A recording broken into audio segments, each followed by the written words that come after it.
সুপ্রিয় শিক্ষার্থীবৃন্দ, অনলাইনের আজ 10ম ক্লাসে তোমাদের শুভেচ্ছা ও স্বাগতম জানাচ্ছি। আশা করি তোমরা স্বাস্থ্যবিধি মেনে পরিবারের সকলকে নিয়ে সুস্থ ও নিরাপদে আছো। আমিও ভালো আছি। বিগত ক্লাসে আমরা আলোচনা করেছিলাম classification of seeds, certified seed, seed law, seed association. আমার মনে হয় এগুলো তোমরা ইতিমধ্যেই শিখে নিয়েছো। আজ আমি আলোচনা করব weeds, classification of weeds, harmful and beneficial effects of weeds, crop weed association.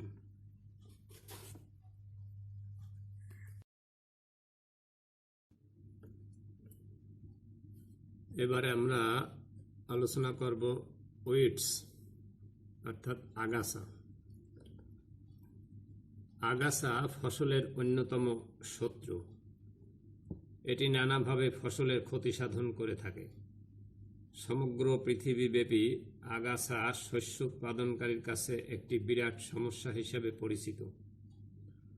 বাংলাদেশের মতো একটি অনুন্নত দেশে আগাছা আরও বিরাট সমস্যা, কারণ এ দেশে আগাছার প্রতিকার বা প্রতিরোধ কোনোটাই হয় না। আমেরিকার মতো কৃষিতে উন্নত দেশেও আগাছার আক্রমণে প্রতি বছর $4 বিলিয়ন মূল্যের শস্য ক্ষতিগ্রস্ত হয়ে থাকে। আমাদের দেশে যদিও আগাছা কর্তৃক ক্ষতির পরিমাণ নির্ণীত হয় না, তবে একথা সত্য যে প্রতি বছর এ দেশে কোটি কোটি টাকা মূল্যের শস্য আগাছার প্রভাবে বিনষ্ট বা ক্ষতিগ্রস্ত হচ্ছে।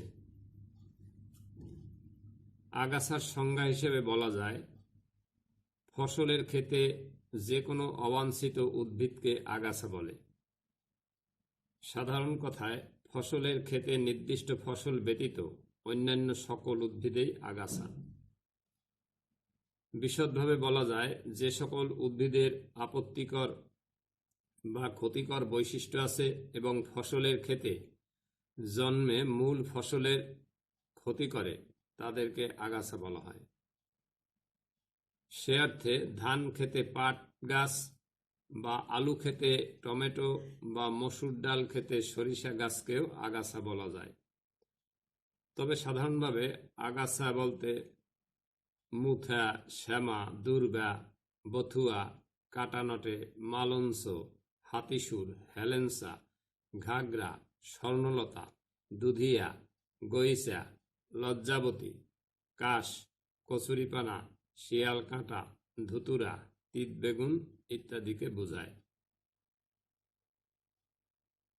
আগাছার বৈশিষ্ট্য, ক্যারেক্টারিস্টিক্স অফ উইড। আগাছা দ্রুত গতিতে বৃদ্ধি প্রাপ্ত হতে পারে এবং এর বীজ দীর্ঘদিন সুপ্ত অবস্থায় থাকতে পারে। আগাছার বীজ উৎপাদন এবং বংশবিস্তার ক্ষমতা খুব বেশি। আগাছা জলজ উপায়ে অথবা বীজের মাধ্যমে চাষকৃত যে কোনো ফসলের চেয়ে খুব দ্রুত বংশবিস্তার করতে পারে। চাষকৃত ফসলের তুলনায় আগাছা প্রতিকূল অবস্থায় জন্মাতে পারে এবং সে পরিবেশে অনেক দিন বেঁচে থাকতে পারে। শস্য ক্ষেতে আগাছা ফসলের সাথে খাদ্য, পানি, আলো, বাতাস প্রভৃতির জন্য প্রতিযোগিতা করে। আগাছা খেতে রোগ জীবাণু, পোকামাকড় প্রভৃতির আশ্রয়ের স্থান করে দেয়। আগাছার দেহের প্রতিরোধ ক্ষমতা খুব বেশি বলে পোকামাকড় ও রোগ জীবাণু দ্বারা কম আক্রান্ত হয়। আগাছা বীজ ফসলের বিশুদ্ধতা নষ্ট করে। আগাছার কিছু কিছু চারিত্রিক বৈশিষ্ট্য রয়েছে যা এদের বিস্তৃতি লাভের জন্য খুবই সহায়ক। অনেক জায়গার বীজ খুবই ছোট ও হালকা। এ কারণে এসব বীজ বাতাসের সাহায্যে খুব দ্রুত বিস্তার লাভ করতে পারে। কিন্তু আগাছার ফল ও বীজ কণ্টকময়, যা গরু, ছাগলের গায়ে আটকে বিভিন্ন স্থানে ছড়াতে পারে। এমন কিছু আগাছা রয়েছে যারা ফসল থেকে সরাসরি খাদ্য ও পানি শোষণ করে নেয়, যথা স্ট্রিগা। এই স্ট্রিগা আগাছা আখ, ভুট্টা, জোয়ার, তামাক প্রভৃতির ক্ষেতে জন্মায় এবং তাদের শিকড়ের সাথে সংযুক্ত হয়ে গাছ থেকে সরাসরি খাদ্যরস পরিশোষণ করে তাকে দুর্বল করে ফেলে। আগাছা চাষাবাদ করা হয় না বলে প্রতিকূল অবস্থায় টিকে থাকার জন্য এদের গঠনও খুব বৈশিষ্ট্যপূর্ণ হয়।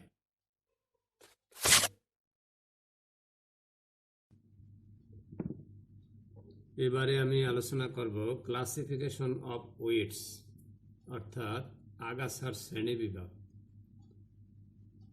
জীবনচক্র, ঋতুচক্র, পাতার আকার, বাস্তু সংস্থানগত ইত্যাদির উপর ভিত্তি করে আগাছাকে বহু ভাবে শ্রেণীকরণ করা যায়। নিম্নে কৃষিভিত্তিক ব্যবহারের সুবিধার জন্য আগাছার কয়েকটি প্রধান শ্রেণীবিভাগ উল্লেখ করা হলো। জীবনচক্র অনুসারে আগাছার শ্রেণীবিভাগ। জীবনচক্র অনুসারে আগাছাকে 3টি শ্রেণীতে বিভক্ত করা হয়েছে: একবর্ষজীবী, দ্বিবর্ষজীবী ও বহুবর্ষজীবী। একবর্ষজীবী যে সকল আগাছা মূলত 1 বছর বেঁচে থাকে এবং এ সময়ের মধ্যেই বীজ ধারণ করে ও পরে মারা যায় তাদেরকে বর্ষজীবী বা একবর্ষজীবী আগাছা বলে। বর্ষজীবী আগাছাগুলোকে আবার 3 ভাগে ভাগ করা যায়, যথা গ্রীষ্মকালীন আগাছা, এরা গ্রীষ্মকালে জন্মে, যেমন শ্যামা, হাতিসুর ইত্যাদি। বর্ষাকালীন আগাছা, এরা বর্ষাকালে জন্মে, যেমন ধান, মরিচ, কালকাসিন্দা ইত্যাদি। শীতকালীন আগাছা, এরা প্রধানত শীতকালে জন্মে, যেমন বথুয়া, শেয়াল কাঁটা, কাটা নটে, দ্বন্দ্বকলস, ঘাগরা ইত্যাদি। দ্বিবর্ষজীবী আগাছা, যে সকল আগাছার জীবনকাল 1 বছরের বেশি কিন্তু 2 বছর বা তার কিছু কম তাদেরকে দ্বিবর্ষজীবী আগাছা বলে। এ জাতীয় আগাছা প্রথম বছরে অঙ্গজ বৃদ্ধি ঘটায় এবং দ্বিতীয় বছরে ফুল ফল উৎপাদন করে, যেমন মুলেইন, বন্য গাজর ইত্যাদি। বহুবর্ষজীবী আগাছা, যে সকল আগাছার জীবনকাল 2 বছরের বেশি তাদেরকে বহুবর্ষজীবী আগাছা বলে, যেমন দূর্বা, মুথা, কাশ, কোয়াক ঘাস ইত্যাদি। এরপরে ঋতুচক্র অনুসারে আগাছা শ্রেণীবিভাগ। ঋতুচক্র অনুসারে আগাছাকে 2 ভাগে ভাগ করা হয়েছে: খরিফ আগাছা ও রবি আগাছা। খরিফ আগাছা গ্রীষ্মকালে অর্থাৎ এপ্রিল হতে সেপ্টেম্বর মাসে এ শ্রেণীর আগাছা জন্মে, যেমন মুথা, শ্যামা, চোর কাঁটা ইত্যাদি। রবি আগাছা শীতকালে অর্থাৎ সেপ্টেম্বর হতে মার্চ মাসে এ শ্রেণীর আগাছা জন্মে, যেমন বথুয়া, শিয়াল কাঁটা ইত্যাদি। এরপরে পাতার আকার অনুসারে আগাছার শ্রেণীবিভাগ। পাতার আকার অনুসারে আগাছাকে 2 ভাগে ভাগ করা হয়েছে: সরু পাতা আগাছা, প্রশস্ত পাতা আগাছা। সরু পাতা আগাছা, ন্যারো লিফ উইডস। সরু পাতা আগাছাকে অন্য নামে ঘাস আগাছাও বলা হয়।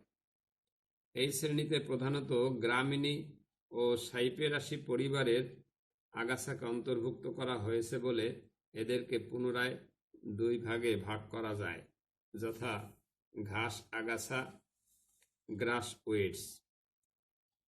এ সকল আগাছার প্রায় সবগুলোই গ্রামিনী পরিবারের অন্তর্ভুক্ত। এগুলো একদল বীজ এবং একবর্ষী বা বহুবর্ষী হতে পারে। কাণ্ড ফাঁপা, সরল, সোজা ও লতানো হতে পারে। পাতা একক, একান্তর ও শিরাবিন্যাস সমান্তরাল। যেমন দূর্বা, শ্যামা, প্রেম কাঁটা, শিয়াল কাঁটা ইত্যাদি। সিজ আগাছা, সিজ উইডস, এ সকল আগাছার বেশিরভাগ সাইপেরাসি পরিবারের অন্তর্ভুক্ত। এদের কাণ্ড ত্রিকোণাকার বা গোলাকার ফাঁপাও হতে পারে। পাতা সোজা। এর মধ্যে নাটোসিস আগাছার গোড়ার ভূনিম্নস্থ অংশে রূপান্তরিত রাইজোম উৎপন্ন হয়। এই রাইজোম দ্বারা সিজ আগাছা বংশবিস্তার করতে পারে এবং খাদ্য সংরক্ষণাগার হিসেবে কাজ করে, যেমন মুথা, হলুদ, সিসরা ইত্যাদি। অন্যান্য পরিবারভুক্ত সরু পাতা আগাছার মধ্যে উল্লেখযোগ্য হচ্ছে দ্বন্দ্বকলস, লজ্জাবতী, ভাতশোলা ইত্যাদি। প্রশস্ত পাতা আগাছা। প্রশস্ত পাতা আগাছার অধিকাংশই দ্বিদলবীজ উদ্ভিদ। এদের পাতা সরল ও যৌগিক হতে পারে। শিরাবিন্যাস জালিকা, যেমন পানি কচু, ধুতরা, কচুরিপানা ইত্যাদি। বাস্তু সংস্থানগত আগাছার শ্রেণীবিন্যাস। এই শ্রেণীবিন্যাস অনুসারে বাস্তু সংস্থানগত আগাছাকে 4 শ্রেণীতে ভাগ করা হয়েছে: জলজ আগাছা, সাধারণ মরুজ আগাছা, মরুভূমিজ আগাছা ও লোনাভূমিজ আগাছা। জলজ আগাছা, যে সকল আগাছা স্যাঁতস্যাঁতে বা জলাবদ্ধ ভূমি এবং প্লাবিত ভূমিতে জন্মায় ও অবস্থান করে তাদেরকে জলজ আগাছা বলে। জমিতে বিদ্যমান পানির পরিমাণ এবং মৃত্তিকা, পানি ও বায়ুর সাথে আগাছার সংযুতি প্রকৃতির ভিত্তিতে ভারতীয় বিজ্ঞানী মিরাশি জলজ আগাছাকে পুনরায় কয়েকটি ভাগে বিভক্ত করেছেন, যেমন ভাসমান জলজ। এই জাতীয় আগাছা কেবল পানি ও বায়ুর সংস্পর্শে থেকে জীবন নির্বাহ করে। মৃত্তিকার সাথে সরাসরি এদের কোনো যোগাযোগ থাকে না, যেমন তিলক পানা, ক্ষুদিপানা ইত্যাদি। অবলম্ব জলজ, এই সকল আগাছা পানির নিচে অথচ মৃত্তিকার উপরে অবস্থান করে বিধায় কেবল পানির সংস্পর্শে থাকে। মৃত্তিকা ও বায়ুর সাথে সরাসরি যোগাযোগ থাকে না, যেমন সাঁঝি, ঝাঁঝি। ঝাঁঝি গাছের কেবল মূল বায়ুর সংস্পর্শে আসে। সংযুক্ত প্লাবিত জলজ, এই সকল আগাছার সম্পূর্ণ বা বেশিরভাগ অংশ পানির নিচে ও মৃত্তিকার সাথে যুক্ত থাকে। বায়ুর সাথে এদের কোনো যোগাযোগ থাকে না, যেমন হাইড্রিলা ঝাঁঝি, পাতা ঝাঁঝি। ভাসমান পাতাসম্পন্ন সংযুক্ত জলজ, এই সকল আগাছা মোটামুটি মৃত্তিকা, পানি ও বায়ুর সাথে সংযুক্ত থাকে, যেমন শাপলা, শালুক, পানশিউলি। উভচর জলজ, যে সকল আগাছার শিকড় কাণ্ডের নিম্নভাগ, এমনকি কোনো কোনো সময় নিম্নভাগের পাতাও পানির নিচে অবস্থান করে, তাদেরকে উভচর জলজ আগাছা বলে। সাধারণত উক্ত আগাছা বীজের অঙ্কুরোদ্গম জমির শুকনো অবস্থায় হতে পারে, যেমন ধৈঞ্চা, ভাতশোলা। সিক্ত ভূমি জলজ, এই সকল আগাছার শিকড় মৃত্তিকায় সংযুক্ত থাকে। মৃত্তিকা সাধারণত আর্দ্রতায় সম্পৃক্ত থাকে, বিশেষ করে জীবনচক্রের প্রথম পর্যায়ে, যেমন মেলাক্রা, ছাগল নাদি। সাধারণ ভূমিজ আগাছা, যে সকল আগাছা মধ্যম মাত্রায় বিদ্যমান আর্দ্রতায় বেঁচে থেকে জীবন নির্বাহ করে কিন্তু জলাবদ্ধতা ও বিলম্বিত খরা সহ্য করতে পারে না, তাদেরকে সাধারণ ভূমিজ আগাছা বলে।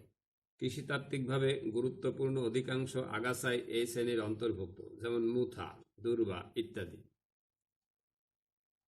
মরুভূমিজ আগাছা, যে সকল আগাছা বিলম্বিত খরা ও অপর্যাপ্ত পানি সরবরাহের মধ্যে টিকে থাকতে পারে তাদেরকে মরুভূমিজ আগাছা বলে। মরু আগাছার পাতা সরু ও পুরু, পাতার সংখ্যা সীমিত থাকে কিন্তু শিকড় মৃত্তিকার গভীরে প্রবেশ করে। লোনাভূমিজ আগাছা, যে সকল আগাছা লোনা বা লবণাক্ত ভূমিতে টিকে থাকতে পারে তাদেরকে লোনা ভূমিজ আগাছা বলে, যেমন কেওড়া, গেওয়া ইত্যাদি। এরপরে অর্থনৈতিক গুরুত্ব অনুসারে আগাছার শ্রেণীবিভাগ। অর্থনৈতিক গুরুত্বের ভিত্তিতে আগাছাকে প্রধানত দুই ভাগে ভাগ করা হয়েছে: প্রকৃত আগাছা, অপ্রকৃত বা অস্থানিক আগাছা। প্রকৃত আগাছা যে সকল উদ্ভিদ কেবল আগাছা হিসেবেই চিহ্নিত এবং এদেরকে কোনো সময় অর্থনৈতিক শস্য বা উদ্ভিদ হিসাবে মূল্যায়ন করা হয়নি, এদেরকে প্রকৃত আগাছা বলে, যেমন মুথা, শ্যামা, আরাইচা, দূর্বা ইত্যাদি। অপ্রকৃত বা অস্থানিক আগাছা যে সমস্ত উদ্ভিদকে অর্থনৈতিক শস্য হিসেবে চাষ করা হয়, আবার অন্য কোনো প্রকার শস্য জন্মালে আগাছা হিসেবে বিবেচিত হয়, তাদেরকে অস্থানিক আগাছা বলে, যেমন পাটের ক্ষেত্রে ধান, গমের ক্ষেত্রে সরিষা ইত্যাদি। এরপর ক্ষতির মাত্রা অনুসারে আগাছার শ্রেণীবিভাগ। ক্ষতির মাত্রা অনুসারে আগাছাকে দুই ভাগে ভাগ করা হয়েছে: সাধারণ আগাছা এবং ক্ষতিকর আগাছা। সাধারণ আগাছা যেসব আগাছা সাধারণত কম বীজ উৎপন্ন করে এবং এর দ্বারা সাধারণত কম ক্ষতি হয়, এদেরকে দমন করাও সহজ, যেমন ধান খেতে পাট। ক্ষতিকর আগাছা এ জাতীয় আগাছা খুব বেশি পরিমাণ বীজ উৎপন্ন করে এবং খুব দ্রুত বিস্তার লাভ করে, এদের দমন করাও খুব কষ্টকর, যেমন শ্যামা, বথুয়া, ঘাগরা।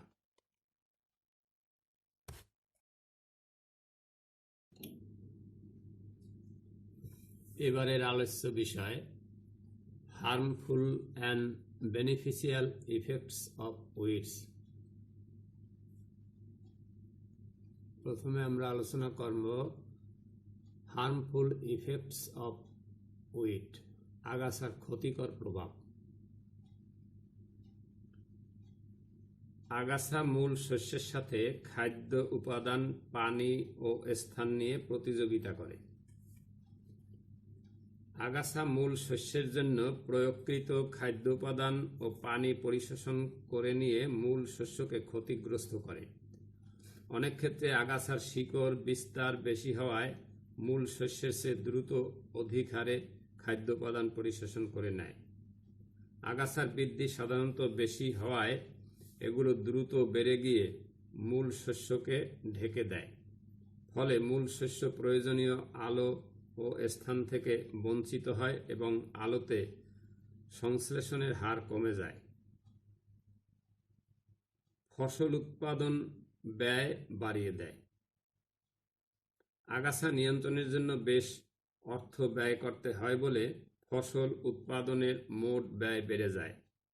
শস্যের ব্যবস্থাপনায় ও পরিচর্যার জটিলতা বাড়ে। শ্রমিকের অভাবে অনেক সময় প্রয়োজনীয় পরিচর্যা সমাধা করা যায় না। রোগ ও পোকা আশ্রয় দিয়ে এদের আক্রমণ বাড়ায়। জমি শস্যহীন থাকা অবস্থায় আগাছাকে আশ্রয় করে রোগ জীবাণু ও ক্ষতিকর কীটপতঙ্গ বেড়ে যায়, যারা পরবর্তীকালে মূল শস্যের উপর আক্রমণ চালায়। এতে শস্যের উৎপাদন অনেক কমে যায় এবং এদের নিয়ন্ত্রণের জন্য অতিরিক্ত অর্থ ব্যয় হয়। যেমন ধানের অনেক রোগ ও পোকা ফসলহীন মৌসুমে গ্রামীণ পরিবারের কিছু সংখ্যক আগাছাকে আশ্রয় করে বেঁচে থাকে। গমের রাষ্ট্র রোগের জীবাণু বায়োবেরি আগাছার মাধ্যমে জীবন প্রক্রিয়া পূর্ণ করে এবং পুনরায় জমিতে নতুন গমের গাছ আক্রমণ করে। আগাছা উৎপাদিত পণ্যের গুণাবলী নষ্ট করে। আগাছা সম্পন্ন জমি থেকে উৎপাদিত পণ্যে আগাছার বীজ মিশ্রিত থাকলে উৎপাদিত পণ্যের গুণাগুণ বিঘ্নিত হয় এবং স্বাভাবিকভাবে এগুলোর বাজার দর কমে যায়। এই রকম শস্য বীজ হিসেবে বিক্রি বা ব্যবহার করা অসুবিধাজনক। উদাহরণস্বরূপ বলা যেতে পারে ঝরা ধান, বোনা আমন ধানের, শ্যামা ও মলা আউশ ধানের এবং বন মসুর, মসুর, চানা ও বন্য সরিষা প্রভৃতি আগাছা ডাল ও তৈলবীজ ফসলের গুণাগুণের যথেষ্ট অবনতি ঘটায়। আগাছা জনস্বাস্থ্য নষ্ট করে। যেখানে সেখানে জন্মানো আগাছা পরিবেশকে দূষিত করে এবং চলাচল ব্যাহত করে। অনেক আগাছা বীজ খাদ্যশস্যের সাথে মিশ্রিত থাকলে তা প্রাণীর পুষ্টিতে ব্যাঘাত সৃষ্টি করে। যেমন বন রসুন ও আইভি গাছের বীজ প্রাণীর জন্য বিষাক্ত। আগাছার পরাগরেণু হে ফিভার নামে এক প্রকার জ্বর রোগ সৃষ্টি করে থাকে। যেমন রোগ আগাছার পরাগরেণু। আগাছা পানি সেচ ও নিকাশ নালায় স্বাভাবিক পানি চলাচল বিঘ্নিত করে। মৃত্তিকার গুণাবলীতে আগাছার ক্ষতিকর প্রভাব। আগাছা মৃত্তিকার উর্বরতা ও উৎপাদন ক্ষমতা নষ্ট করে। আগাছা জমির বিক্রয় মূল্য কমিয়ে দেয়। আগাছা মৃত্তিকার স্বাভাবিক পানি নিকাশ বিঘ্নিত করে জলাবদ্ধতার সৃষ্টি করে। অনেক আগাছা নিঃসৃত রস মৃত্তিকার অণুজৈবিক কার্যাবলী কমিয়ে দেয়। আগাছা স্বাভাবিক ভূমিকর্ষণ কাজ ব্যাহত করে। এই হলো আগাছার ক্ষতিকর প্রভাব। এবার আগাছার উপকারী প্রভাব, বেনিফিশিয়াল ইফেক্টস অফ উইড। আগাছার উপকারী প্রভাবগুলো হলো: আগাছা জমিতে জৈব পদার্থ যোগ করে। আগাছা ভূমিক্ষয় রোধে সহায়তা করে। অকর্ষিত জমি থেকে খাদ্যোপাদান চুয়ানিজনিত অপচয় রোধ করে। অনেক আগাছার শিকড় মৃত্তিকার অণুজৈবিক কার্যাবলী বৃদ্ধি করে। অনেক আগাছার ঔষধি মূল্য আছে, যেমন থনথনিয়া ও ঘৃতকাঞ্চন। ঘরবাড়ি ও আশ্রয়স্থল তৈরিতে অনেক আগাছা ব্যবহৃত হয়, যেমন উশু, বিন্না ও শন। অনেক ঘাস জাতীয় আগাছা গবাদি পশুর খাদ্য হিসাবে ব্যবহৃত হয়। এছাড়া আগাছা হিসাবে চিহ্নিত অনেক উদ্ভিদের মানুষের সবজি হিসাবে ব্যবহারের উপযুক্ততা আছে, যেমন বথুয়া, কলমি ও কাটানটে।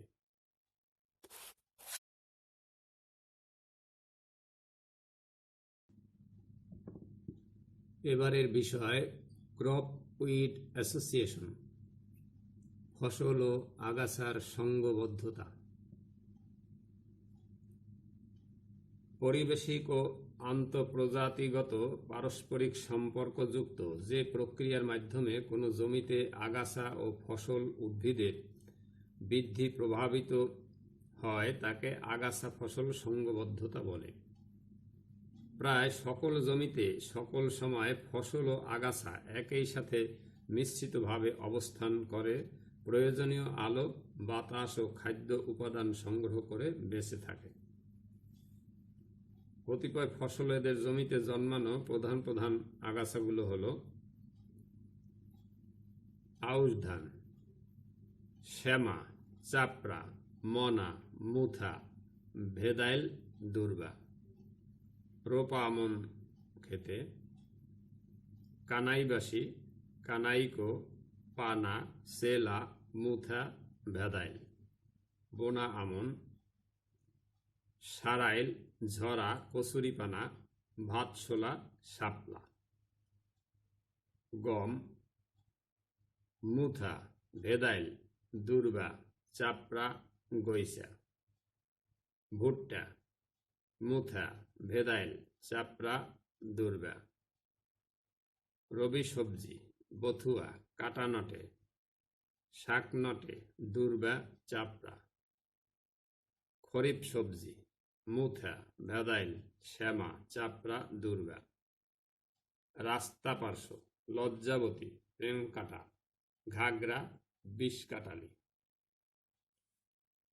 জমিতে সর্বদাই বিশেষ বিশেষ ফসলের সাথে বিশেষ বিশেষ আগাছা জন্মায়।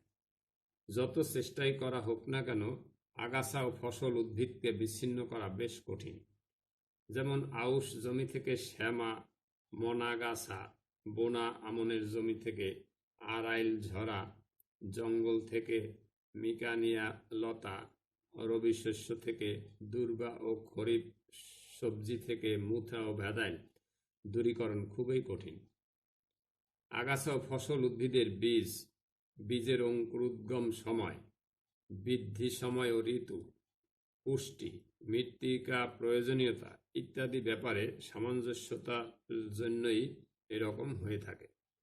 কাজেই জমিতে জন্মানোর ক্ষেত্রে আগাছা ও ফসল উদ্ভিদের এ ধরনের ঘনিষ্ঠতাই হচ্ছে আগাছা ফসল সঙ্গবদ্ধতা।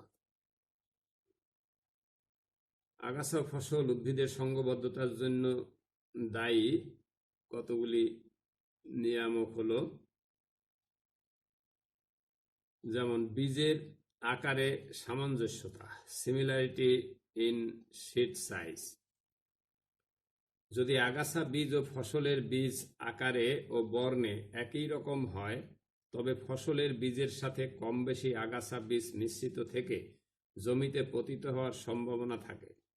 যেমন কপি সবজির সাথে অন্যান্য ক্রুসিফেরি পরিবারের আগাছার বীজ জমিকে সংক্রমিত করতে পারে। সরগম, জোয়ার ও কাউলেটি বীজের সাথে শ্যামা আগাছার বীজ সহজেই মিশে থাকতে পারে। বীজের অঙ্কুরোদ্গম সময়ের সামঞ্জস্যতা, সিমিলারিটি ইন জার্মিনেশন টাইম। আগাছা বীজ ও ফসলের বীজ জমিতে একই সাথে অঙ্কুরিত হলে উভয় উদ্ভিদেই পাশাপাশি জন্মিতে সঙ্গবদ্ধতা সৃষ্টি করে। যেমন আউশ ধানের বীজ ও শ্যামা, মনা, চাপড়া আগাছার বীজের অঙ্কুরোদ্গম সময় প্রায় এক। সকল ক্রুসিফেরি শাকসবজি ও আগাছার অঙ্কুরোদ্গম সময় এক। বৃদ্ধি সময়ে সামঞ্জস্যতা, সিমিলারিটি ইন গ্রোয়িং সিজন। আগাছা ফসল সঙ্গবদ্ধতার জন্য এদের বৃদ্ধি সময়ে সামঞ্জস্যতা অত্যন্ত গুরুত্বপূর্ণ। এ কারণে রবি সবজিতে রবি আগাছা এবং খরিফ সবজিতে খরিফ আগাছা জন্মায়। বৃদ্ধি প্রকৃতিতে সামঞ্জস্যতা, সিমিলারিটি ইন গ্রোথ হ্যাবিট। জমিতে আগাছা ও ফসল উদ্ভিদের বৃদ্ধির হার একই হলে উত্তম সঙ্গবদ্ধতার সৃষ্টি হয়। দুই প্রকার উদ্ভিদেই একই উচ্চতায় থাকে বলে আলো বাতাসের ঘাটতি হয় না। অনেক জমিতে আগাছা আছে কিনা ও থাকলে কি পরিমাণ তা শনাক্ত বা নির্ধারণ করতে অসুবিধা হয়। পানি ও পুষ্টি প্রয়োজনীয়তায় সামঞ্জস্যতা, similarity in water and nutrient requirement. পানি ও পুষ্টি প্রয়োজনীয়তার মিল থাকার জন্য অনেক ক্ষেত্রে আগাছা ও ফসলের মধ্যে সঙ্গবদ্ধতার সৃষ্টি হয়। যেমন বোনা আমন ধানের জমিতে আড়াইল, ঝরা ইত্যাদি আগাছায় পানি প্রয়োজনীয়তায় মিল থাকায় এগুলো এত বেশি জন্মে যে বোনা আমন ধানের জমিতে দুর্বা আগাছা জন্মানো সম্ভব নয়। আগাছার বিস্তার সুবিধা, ডিসপারশন অ্যাডভান্টেজ অফ উইডস। রোপা আমন ও বোনা আমন ধানের জমিতে পানির মাধ্যমে ভেসে আসা বিভিন্ন প্রকার পানা জন্মাতে দেখা যায়। অন্য কোনো শুষ্ক জমিতে জন্মানো ফসলে সকল আগাছার বিস্তার সম্ভব নয়। পরিপক্ক সময়ের সামঞ্জস্যতা, সিমিলারিটি ইন ম্যাচিউরিটি পিরিয়ড। আগাছা উদ্ভিদের বীজ ও ফসলের বীজের পরিপক্কতার সময় এক হলে আগাছা ফসল সঙ্গবদ্ধতার সৃষ্টি করে। যেমন আউশ ধান ও শ্যামা আগাছার বীজ একই সময়ে পরিপক্ক হয় বলে বীজ ধানের সাথে আগাছা বীজ নিশ্চিত হয়ে পুনরায় জমিতে জন্মানোর সুযোগ পায়। শীতকালীন শাকসবজির সাথে শ্যামা বীজের এরকম মিশ্রণ হওয়ার তেমন সুযোগ নাই। এছাড়া পরিচর্যার প্রয়োজনীয় সময়ের সামঞ্জস্যতা, শস্য ঋতুতে সামঞ্জস্যতা, মৃত্তিকা প্রয়োজনীয়তার সামঞ্জস্যতা ইত্যাদি আগাছা ফসল সঙ্গবদ্ধতায় সহায়তা করে।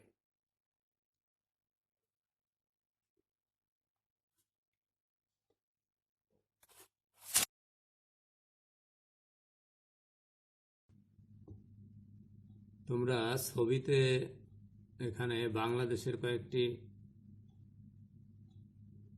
সচরাচর আমরা যে সমস্ত আগাছা দেখতে পাই,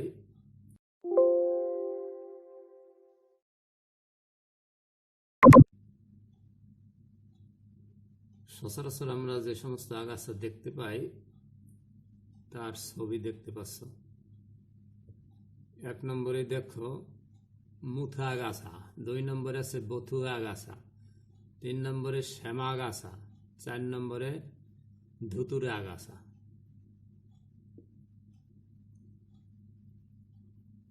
বর্তমান করোনা মহামারীতে যারা আমাদের সুরক্ষা দিয়ে যাচ্ছেন সে সকল সম্মুখ সারির যোদ্ধাদের প্রতি ধন্যবাদ ও কৃতজ্ঞতা জানিয়ে, এবং তোমরা যারা এই সংকটকালে পড়াশোনা চালিয়ে যাচ্ছ তোমাদেরকে ধন্যবাদ দিয়ে আজ ইতি টানছি।